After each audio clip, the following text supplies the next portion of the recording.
No, we can just listen to the helicopters.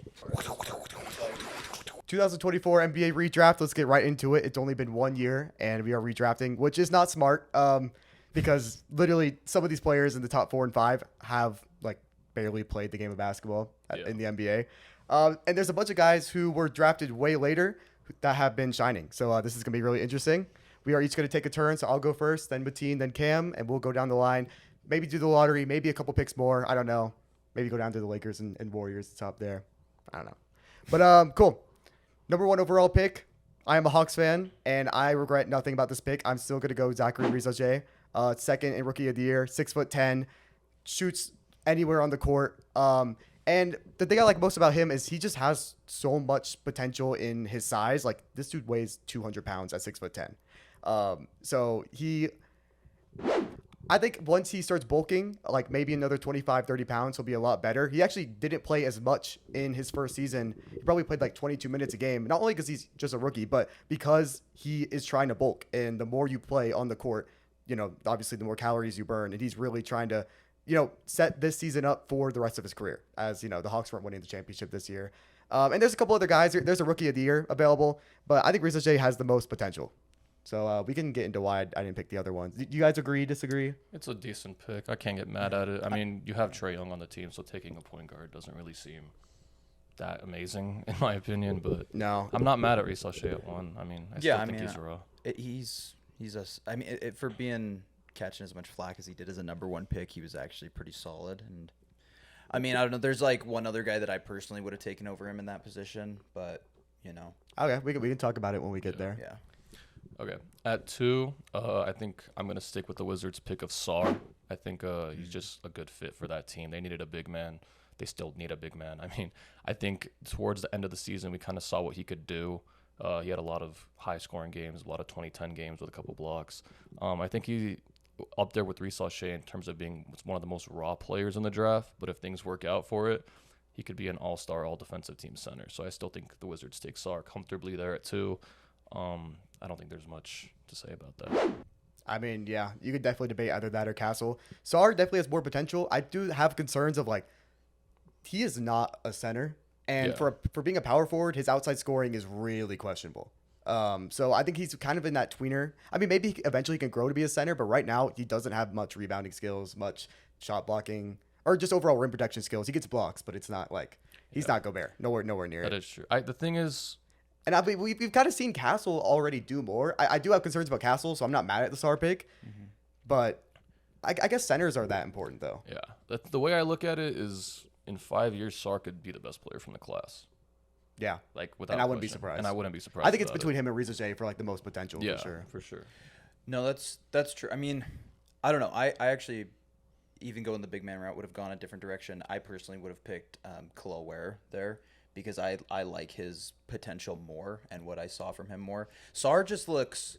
He's raw. It's raw in a way that he shot 45.4% from 2 this year, which was 3rd lowest among qualified players, squarely between Dennis Schroeder and Klay Thompson. But look at the numbers after the All-Star break.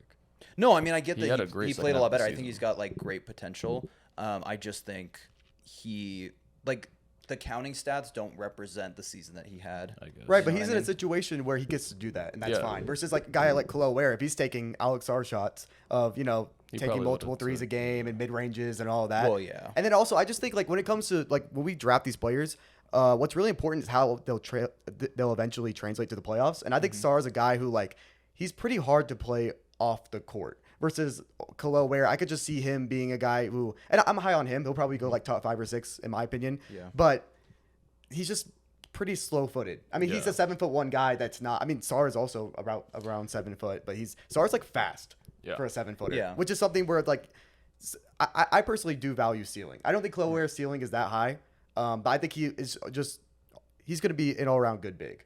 Yeah. But Sarr has potential to be an all-star. I just don't see all-star in Khalil Ware's future. I mean, yeah, and maybe that's just a difference. And if you're the Wizards, you don't have much right now. Yeah. No, you don't. So yeah, I mean, I'm not mad at that. I also think Sarr's by far and away the best defender in the class. Yeah. Oh no, he already showed great strides for a power forward. His playmaking, he reminds me a lot of Mobley. I can't lie. He does. He just needs to polish up that offense, just like Mobley had. Exactly, it's the same shit. Yeah, no. So I mean, if he can take that offensive leap, then it'll be great. I'm not mad at the pick. Number 3, the Rockets.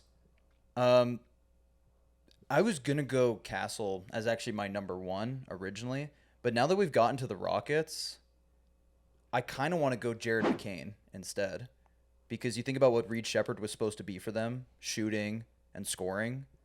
I mean, the Rockets needed that in the playoffs, and they didn't have it. I think Jared McCain fits really well within that offense. I do think Castle is the better player, and I kind of like based my thought process on who was the better player, but generally I think McCain's the better fit for the Rockets offense. I think he was the best rookie for the first part of the season when he was healthy. Who knows if that translates to the later part of the season, but in a pretty crowded Philadelphia offense, he still found room to score and score well. So I really like Jared McCain. Obviously, he doesn't bring the multifaceted like rebounding and defense that some of these other guys do.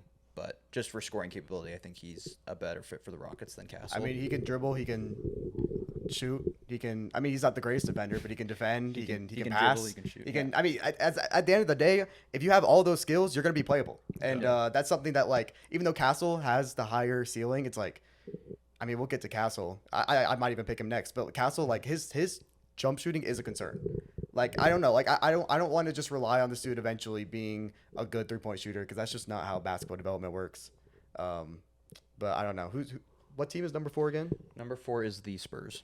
The Spurs. Yeah. So I think I'll just go Castle again. Yeah, he won Rookie of the Year there. I mean, yeah, Rookie of the Year. Can't be mad at it. You know, probably if you combine, you know, like points, rebounds, assists, he was the highest. He was a great defender. When he was just playing next to Chris Paul and just being that defensive glue guy like he was at UConn, I think he's super valuable. I don't like him having a ton of offensive responsibility. I don't think that's the kind of guy he is, even though going into the draft, he's like, I have to be the point guard and I have to do all this. I don't think he's that kind of guy. He is more of like a Drew Holiday. But that's what the Spurs need. And obviously now, looking back, I mean, they have Fox. We know they have Fox, so I think he'll be a great fit next to him. As long as he gets that 3-point jumper going, because I mean, if you can't hit a 3, you might get played off the court. That's well, yeah, but he can. I mean, he genuinely has nothing else he really needs to work on in the offseason when it comes to holes in his game. He's a pretty good all-around player, and so I mean, just put him in the corner, make him take 1,000 threes a day for the entire offseason. Like Steph Curry more. I don't know, dude. I mean, he's a good playmaker. I would say he's the second best passer in the class. You know, he's a solid rebounder for his size and position. Solid slasher. Obviously, the jump shooting is the only concern, and he's a good defender. So, I mean, when it comes down to what they need him to do, I think he can fill that role really well. So I agree with that pick. But let's get this out of the way. He's not gonna be some superstar. Spurs fans will compare this dude to SGA, talking about like, you know, Shea's first year stats and Castle's. Like he's gonna be a great glue guy. I don't see any way that he's just a guy who can be the number 1 offensive player on your team. Like that's insane to me. Let's remember Shea was on. If Giannis is on the table, you trade Castle. Yeah, he's for sure. His value is high. Like he has a lot of trade value, or sorry, he has a lot of potential. But I don't know. I don't think he'll be some star. Hot take. No, I mean I don't think. I think like you said, Drew Holiday is a good comparison for him. I think he could have an all-star season at some point. But yeah, let's remember Shea was on a team where he was the 4th offensive option, and Castle was probably the 1st offensive option for a lot of this season, or at the very least, the primary ball handler, right? Yeah. Spurs fans piss me off with that stuff. It's more common than you think, bro. I don't know. I'm glad I'm not on Twitter looking at it, so I'll take your word for it. Yeah, I mean, it's Castle. It's a good player. Yeah. Who was it? 5? Pistons. Yeah. I'm gonna go with Matas at 5. Hell I like that pick. I just think it's a good pick. I think Matas could be an all-star eventually if he develops his game. He showed really good flashes on the defensive end. His jumper started to come together towards the end of the year. Started to get into the rim a lot better. He needs to put some weight on. But if he can do that, I think he can solidify himself as a top 5 pick in this draft. I think he went a little low in the initial draft. And in a redraft, I think he goes 5 comfortably. You're so funny, bro. What? You shit on him all year. That's a joke, bro. Like, it's like, anytime you did anything like terrible, you sent it to me, bro. I know, but you gotta respect it. I agree with the pick. I think Matas has one of the highest ceilings in this whole draft. 6'10", athletic, I think eventually he'll be a great defender. He's already a good rim protector for a 4, and I don't know. I think he'll be a great connecting piece. No, Corby, that was actually the guy I was going to say I would have picked over Reed Sheppard in that spot if you're not going to pick a guard, Really? personally. Yeah, I mean, you look at Montas's numbers through the last, like, 25, 30 games of the season when he started getting, like, real minutes. He was putting up great numbers. I understand that, like, but Reed Sheppard never really got great minutes. No, I know, and I understand that. I just like, you look at, like, Reed Sheppard, I think is going to be a good player still. Montas just has the physical tools at 6'10" with a handle to be able to do a little bit more that kind of goes into the abnormal category. You know what I mean? Reed Sheppard is still kind of more of a traditional 3, whereas Montas is kind of one of those tweeners a little bit. Right. Like, he probably will play more power forward in his career than anything else. But I don't know, dude. I look at a 6'10" guy with a handle who can shoot and play defense well, and yeah, I just go like That's you describing Reed Sheppard, right? Because Matas, his shooting has not been great. I thought he shot 40% over the last 30 games of the season from 3. 40% sounds pretty high. I know, like, overall can through the look it season, there's no way he was above 30% for the season, right? Yeah, you can look it up. I think, look, as much as I love Matas and I'll hype him up, and I think he's a great 5th pick. So, Corby, he shot 36% from 3 this season. He did? Mm-hmm. That's impressive. And I mean, I'll see the attempts. 3.3 a game, so nothing crazy. But if That's actually still way higher than I thought. keep Matas talking, was still great. I still think, obviously, Reed Sheppard is a better shooter because Reed Sheppard is the Michael Porter Jr. type of player where he will take any shot on the court. He tries no dips as much as he can, where he just, doesn't dip the ball down. He tries to just shoot it as fast as he can. And I think overall, like, once Reed Sheppard adds the strength, he will be not only a better shooter than Matas, but he'll be able to drive just as well. I already kind of think that, I mean, he's 6'10", and you say he's not a power forward, but he is a guy who, you put a smaller guy on him, he can drive. Mm-hmm. And that's him at 200 pounds right now. Or he's probably, like, by now, like, 215. But, like, going into the draft, he's, like, 205. Yeah. I love Matas. My number one ideal pick for the Hawks, or scenario for the Hawks in draft night when it happened, was trading down for Matas. But also us getting, like, another asset, like another center, another wing or something. But if we're keeping the number one pick, I like Reed Sheppard. I'm riding with my guy. I know he went 0 for 10 in a game, playing game. Can't be mad at it. I'm not mad at it, but just to throw it out there, Montas's numbers over the last 35 games of the season, where he played an average of 27 minutes a game, he shot 49%, so 49.4% from the field, 37.3% from 3, 82% from the line, and averaged 13 points per game, 1 block per game, half a steal, 2 assists, 5 rebounds. Decent That's numbers. great numbers. Decent. I mean, like. Well, yeah, none of these rookies had great numbers. But No, that was the funny those are thing. some decent numbers. The advanced stats never like rookies. Every single one of them had a negative VORP, negative like box plus minus. The only things that they kind of had a positive in were like win shares. Yeah. So it is. I mean, as a rookie, you're never going to be like, or usually you're not going to be this like super impactful player right out of the gate. Yeah. Especially not this class, but yeah. Okay, so at 6, we got the Hornets, and they originally took to Jane Salon, who was absolutely. Is it Tijon? Tijon. He was awful this year. Oh, he was bad. Which, to give him credit, I don't think I'll have him in the redraft, but he was supposed to be bad. He was supposed to be a project. He was a project. coming So into it. I'm not gonna be too mad at him year one. But like, if he's not better year 2 or 3, like, yeah, it's a bad pick. I mean, Hornets have had some mad draft picks. Yeah.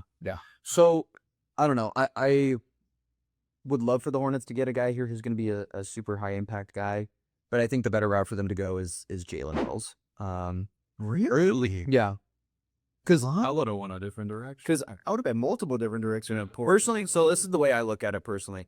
Jalen Wells is the type of guy that any team's going to want, right? He's one of those like 3-and-D players who's going to give you like solid 10 points per game, or, maybe more as he develops his offensive game, and then play good defense at the wing position. I just think he's one of those guys that you can start a foundation of a team with, especially when you've got like a LaMelo Ball. And I look at these other guys and I'm like, okay, Wait, say start a foundation of a team. What does that mean? I don't know. like, okay, you got LaMelo right now, but what is the identity of the Hornets? The Melo. Exactly. So you need these guys in these positions that fit around LaMelo. LaMelo, I mean, a 3-and-D guy next to LaMelo. I mean, they have Josh Green as that's like the same player. I guess. I'd say he has more potential than Josh Green, but also I don't honestly, for me, I think the big thing they're missing is a big. Yeah, but I mean, they have Mark Williams. I mean, so I'm going from like beginning of the season, would they draft another big when they already have Mark Williams? Obviously, they tried to trade him, but I think the best teams in the NBA have multiple good bigs. I know, but that was a big trend that like got started, not got started, but I feel like became more apparent this year. I think just in the last 5-10 years, I think finding a really good big that can stay on the court in the playoffs is rare. Like we're looking at Nas Reed, they just lost. We'll talk about that next pod. He was unplayable because he wasn't a good defender, and you have to be able to make these decisions. And if you find a center that can make good decisions and they're not unplayable in the playoffs, like that's the most important thing. Because we look at a team like the Lakers who didn't have any center, and it was brutal. They let Rudy Gobert drop 30 on them. So I personally feel like even though Mark Williams is great, he is injury prone. They were willing to trade him at the deadline. Their other centers, Yusuf Nurkic, and they traded the other Nick Richards to Phoenix. They traded what's his name to Indiana. Oh no, Thomas Bryant was for a different team, I think. But I don't know. I think there's a lot of really good big prospects, and this is something that if we ever do a mock draft here, or I did my mock draft in my own channel, I had bigs going pretty early because I think the big man position is the most important in the NBA. No, I mean, and I totally understand that. I mean, the other direction I was going to go was a big, so I mean, I can totally understand that logic. I just think with where they were at during the draft, I don't Get what you. I think even if you don't go big, I think there's other players that they would have took ahead of Jalen. Yeah, I also think if you're the Hornets, don't you want guys with high, like, do you really want those connectors, the foundation, or like I don't think they're so talented. Yeah, but the Hornets have been drafting for a high ceiling for a while, and it's just not working. Like at some point, you need to build that foundation to actually like have those guys with a high ceiling fit in there. You can't just have like a team full of scorers and nothing else. You know what I mean? Pacers. Okay, I mean it works for them, but like, Hey man. The more that's not a guys. like, yeah. So who would you have gone to the team Uh, if not big? I would have went with the guy they traded for. I went with Connect. That was another guy I looked at too. I don't know. I just like the fact that Wells has a good defensive game too. Yeah, that's true. You know what I mean? I mean, I would have went with Connect just because I think that's a guy they liked a lot. Even in the pre-draft, there was a lot of rumbling of them going to Charlotte. But that's who I would have won that spot. But I just think that would have been bad fit because they need defense. That Hornets team. I know that you need like a guys who can shoot. I mean, Connect's a 23-year-old rookie. I mean, he's a rookie, but he didn't play for the Lakers. Isn't that kind of concerning? yeah, You're 23 years old. These other guys are like 20, 21. They have 2 years to develop. I just think whenever he played, he provided valuable minutes, even for the Lakers. But And that's also because the Lakers don't have like a roster where you can afford to have a guy like that in the game. yeah, you can't afford defensive mistakes, especially on that roster. Yeah, you just can't. Corby, who would you have gone? Because you sound like you're kind of going more in the direction of a defensive big. I'll go with the guy, not even defensive big, just a big. So I'll go with the guy who I'm going to pick at number 7 for the Blazers. I'm going Chloe Ware. I don't think the Blazers necessarily regret Clayton at all, but I do think Chloe Ware, his offensive ceiling, the ability to take advantage of a mismatch, the ability to hit the open three, the ability to protect the rim, just all of these things, he's just going to provide value, whether it's for the Hornets, either backing up Mark Williams or starting when he's hurt, or maybe even just starting over Mark Williams.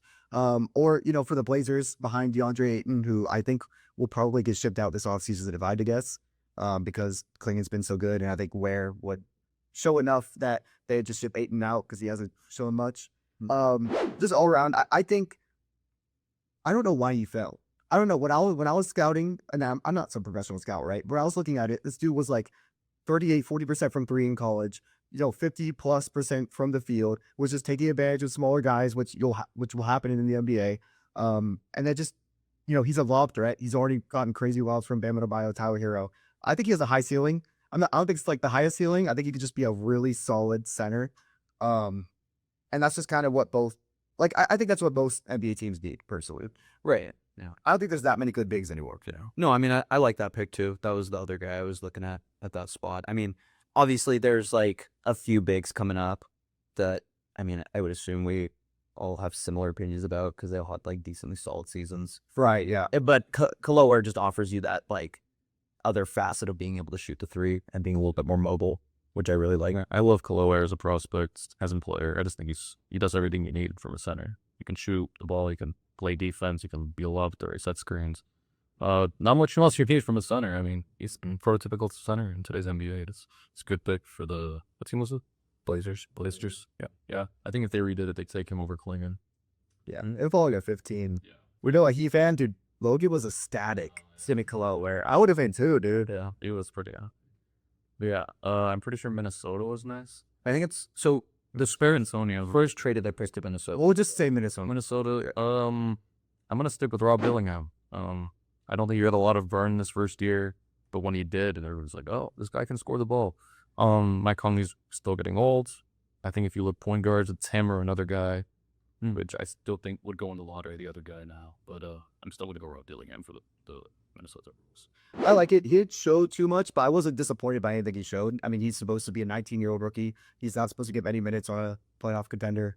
And he didn't really concern me like a couple other guys that went really high in this draft that just barely played any minutes. So I like that pick. And yeah, Mike Conley should be moved this offseason. Not move with it. Or like No. yeah, should be put on the back. I don't know. Anytime he was like, The other way of the keys to Rob, I think. I think so. And Ant Lowe's Rob Dillingham. And that's something you want to please Anthony Edwards because we'll talk about a different pod. I don't think it was necessarily Ant's fault that they lost the series. I don't think it was like he could have done way more, but Could have done more, but it wasn't to be fair, Mike Conley, Jaden McDaniels, and Nasr are wide open a lot. yeah. A lot. And look, I mean, even Nikhil. We were talking about this right before we started recording. People hyped up Ant a lot before this series started, and the fact of the matter is Shea is the better player on the better team. Yeah. And Thunder should have won the series, and they did. So there's Ant happy in my opinion. Yeah, keep Rob Dillingham. We don't know when this cut out, but we had Rob Dillingham to Minnesota, and now we're up to the Memphis Grizzlies. Right. And I think Memphis still needs a big here. I think Edey was a solid pick for him. I don't particularly like his lack of mobility with the Grizzlies in particular because you already have Jaren Jackson Jr. at the 4, and he's a very mobile 4, but he is a big 4, you know. So you ideally want another mobile big next to him. Yves Missi is not like a guy who has this super high ceiling, but he's another one of those like prototypical centers. Like he does everything you could ask out of a center. He rebounds. He scores in the lane at a somewhat efficient rate. He blocks shots. Right. I don't think you need much more than that. The Grizzlies were either the highest scoring team or one of the highest scoring teams in the NBA. You don't need more offense, and I think he offers more in terms of mobility at the center position than Edey does. So I would personally go him there. I like it. I don't know what his ceiling is because he started playing basketball at like 15 or 16. And that's true too. So I mean, so honestly, he could be an all-star for all we know. I do think that he wasn't too great this season, but I think most centers really are that way, where defensively you're kind of going to be lost unless you're a guy like Sarr. But overall, for his potential, I like it because Memphis wasn't going to win this year with a better center. So just go for potential. I like it. Yeah, I'm not mad at that pick. All right, cool. Pick 10, the Utah Jazz. I'm trying to think.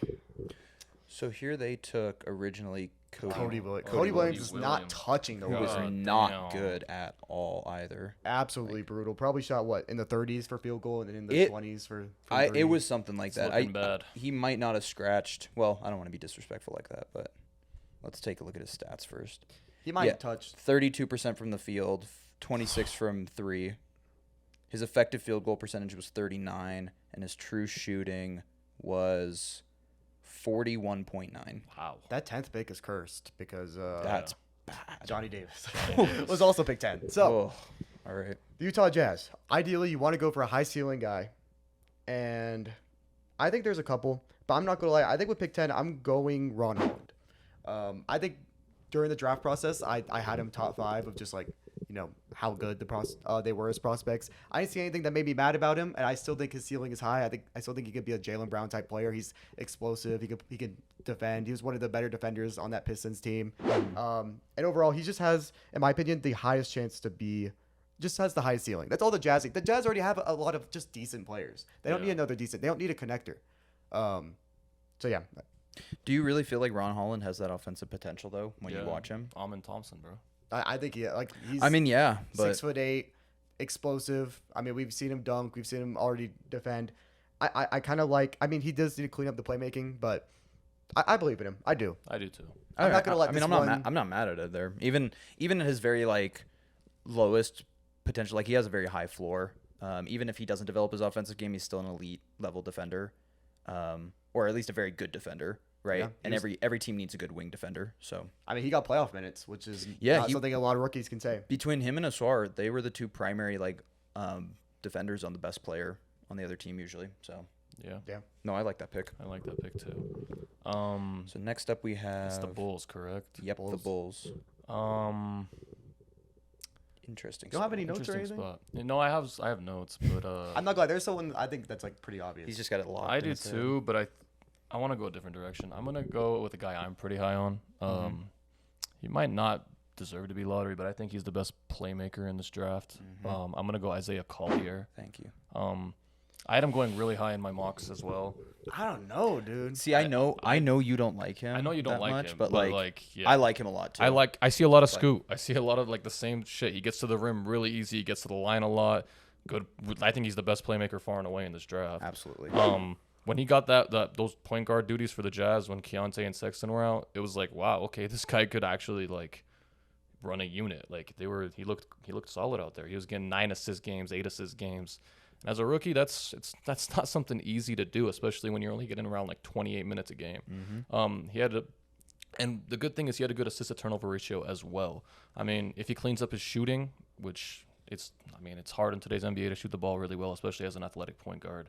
But if he cleans that up, I think he's going to be in the league for a long time and have a starting job for a long time. So I think it's a good pick here at 11 for the Bulls. Yep. And another thing I did just want to throw in there, this draft was not a good playmaking draft Not at all. I mean, I feel like maybe even in another draft he could fall a little bit further.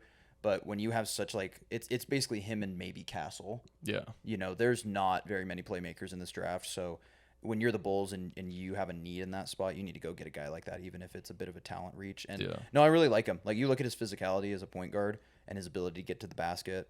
I think he just, like you said, cleans up the shooting a little bit or limits it even, and goes more of the like Amen Thompson route where you just really focus on getting to the basket. I think he'll be good. I think he'll be fine, you know? I just hope the shooting cleans up because I do think so. That's a big concern. Yeah. That is true.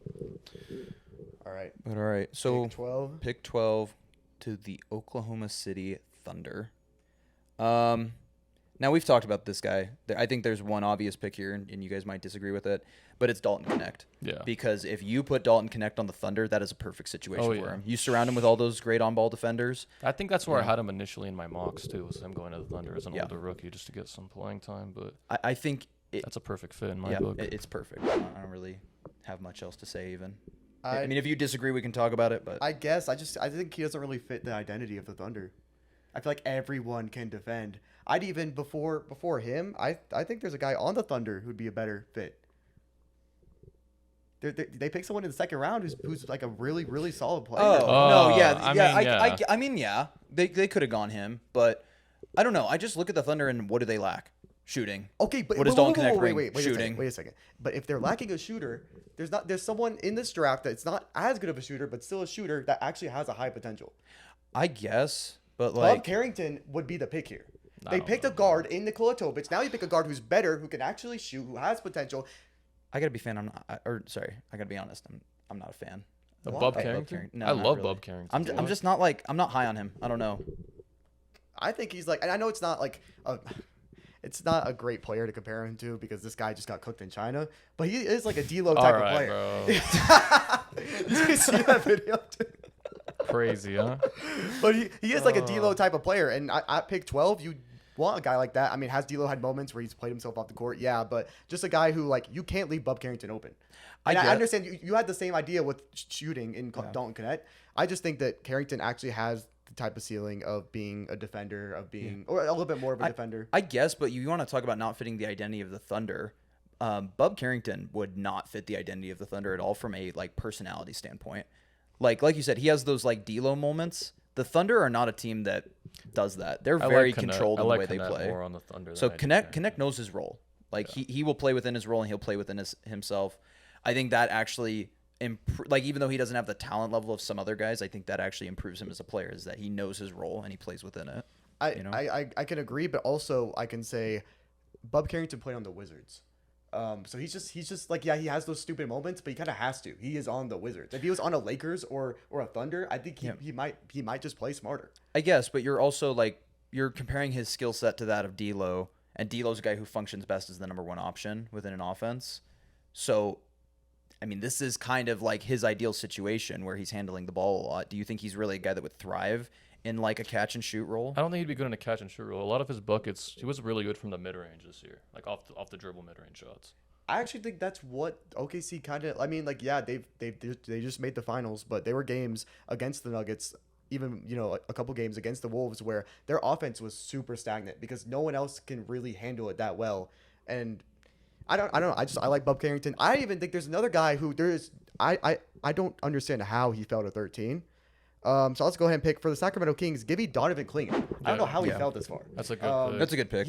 He probably should have been top 10. I was thinking about him for the Jazz, but I just think for the Jazz specifically, you have to go high ceiling. Yeah, Clingan could easily be an all-star. This guy's a steal in a redraft because for sure. Clingan's amazing defensively. He's already shown some playmaking. He's not like a great shooter, but I didn't think he'd be He can shooting hit some this threes, much. bro. I didn't think he'd be shooting this much in year one. Like, that's kind of real. insane. Yeah. Good at setting screens, just all around, just a great pick. He will play. I have no questions about Donovan Clingan. No, I don't. I mean, okay, I have one question because I watched some Blazers games with the Blazers broadcast on. All they talked about with Clingan was his weight. That was literally all they talked about with him. And I don't get why, but I looked at his like weight and height. He is 281 and he was probably heavier than that over the course of the season because it sounded like he did pick up some weight through the season. So I think he was trying to put on muscle and they were saying that like really affected his mobility. So you do kind of run into the same Zach Edey problem a little bit with him in terms of him taking that next step. But I still think he's just more. I think he's way better. But I think he's more mobile than Zach. I think he is still even too, and I think even though he only shot, I think his mid-range jumper is a ways away, but I think his three could develop into a respectable three where it's like you feel fine passing to him on an open three and him taking that shot. You know, I mean, if he stays out of foul trouble, that was like the only thing holding him back was foul trouble. Yeah. I mean, if he could just stay out of that, I think he's. No, I like that pick. I actually don't know how he fell either. I think when I was just because I remember the other spot I would have picked him in was the one where I picked Misi, which was like to the Grizzlies at 9. Yeah, he could have gone there easily too. I just like the mobility better for what it offered the Grizzlies this year. right. Yeah. But Mateen. So it's you the next last pick in the lottery. Yep, the 14. Blazers Wizards. traded to the Wizards. So yeah. Okay, you guys might hate me.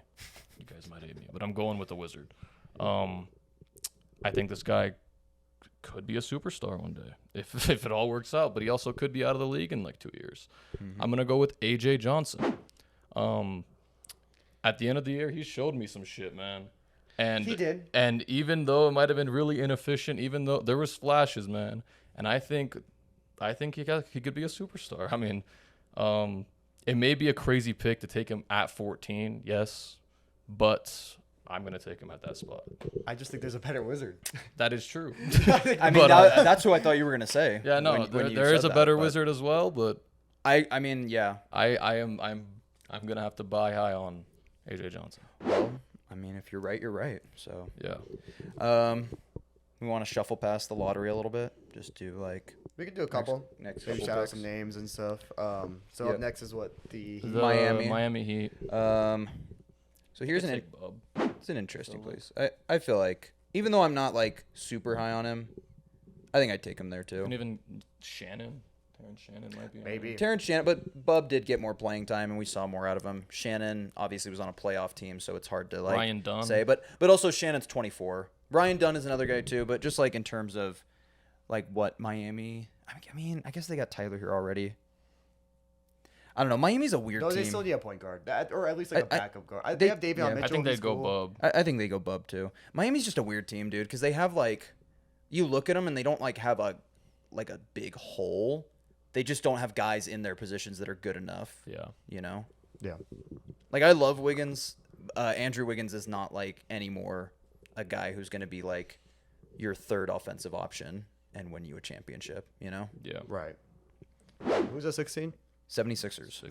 Sixers. They went McCain this time. I mean, I guess they don't really need to like win this year because it's a last year redraft, but just for this upcoming year, I mean, give me AJ Mitchell. Yeah. Just all around efficient, can run the pick and roll, can defend, can pass. He can kind of just do everything. He's a bit older, yeah. I don't understand how he fell to the second round, honestly, because He's like good, you bro. look at his stats and they were insane. I understand he played for a not very prestigious college, but I think he's really good. Yeah. Who's 17? The Lakers. Lakers. I'm gonna go Edie. Yeah, I was. It's been a while since. Yeah, I'll go Edie. I just think that's the pick that makes the most sense for that team. They need a center. The Lakers need a center. I think there's a better center. Who? I like that dude in Philly. I like him, bro. Boner. Bona? I like Bono, dude. I like Bona too, but like, okay, I know none of us are give me big. Zach Edey. None of next us to are big Luka, Zach bro. Edey fans, but the dude's 7'4", 7'5", and Next he to can move Luka, decently bro. well at that height. Next to Luca, he doesn't have like a crazy offensive skill set, but if you're 7'5" and you can step out and hit a mid range, like Not even, bro. Set a screen and catch this lob. Like, even it's that, like, dude, I'm Oh, you want that? Then you go Bona. That dude will Bona. throw it down, bro. Okay. I don't know. I was actually way higher on Edie when he was drafted versus now. Like, I'm actually way lower on him. Even though, like, I think technically the advanced numbers might say he was a good center for the Grizzlies. Whenever I watched him, he's just so slow-footed that, like, I mean, he's food. He's food. Yeah. You know, Mateen, sometimes it's not about the biggest center. Sometimes it's about enjoying every Bona in the league. Yeah. Shout out Reed Sheppard, who didn't get Yeah. drafted. Shout out Reed Sheppard. Shout out He didn't get drafted Reed in Sheppard this. didn't get drafted. I don't care. You know what's I mean, crazy? I'm fine. taking Topic over Reed Sheppard. My redraft. So yeah, a couple names. Terrence Shannon could have, I guess, Yeah, been drafted Terrence because he's Shannon. been really good playing minutes. Keyshawn George was like all right, but pretty Mm-hmm. inefficient. Yeah. Ryan Jacoby Dunn. Walter. Jacoby Walter. Jacoby Yep, Walter. Jacoby Walter. I actually think he'll be a solid player. I just don't Yeah. think he'd go in the lottery or anything. Ryan Dunn's another guy. Ryan Dunn. Solid. Devin Carter didn't Devin also Carter. get. But he was hurt, but I still De'Ron don't think he's that Holmes. good. He was not good when he. De'Ron when he Holmes, played. yeah, De'Ron was hurt Holmes. for the whole Yeah. year. We I don't feel know like what we're he'll missing a be. big name that I just. Tristan De Silva was just he was Yeah. decent. I mean he's a decent player. I don't think his ceiling's that high. He'll just always be like an eighth man on the team. Filipowski, Keyshawn George. Filipowski was actually pretty good. You know, Quentin Post. Man, get the fuck out of here. You know, I literally had Cam Spencer more than Cam Spencer, Pat Spencer's brother. or is it Pat Spencer? Or yeah, Cam. Cam Spencer is his brother that Or- got oh, drafted he this is? year. Yeah. Yeah. He's on the Grizzlies. Uh-huh. Oh, he is. Yeah. Yeah.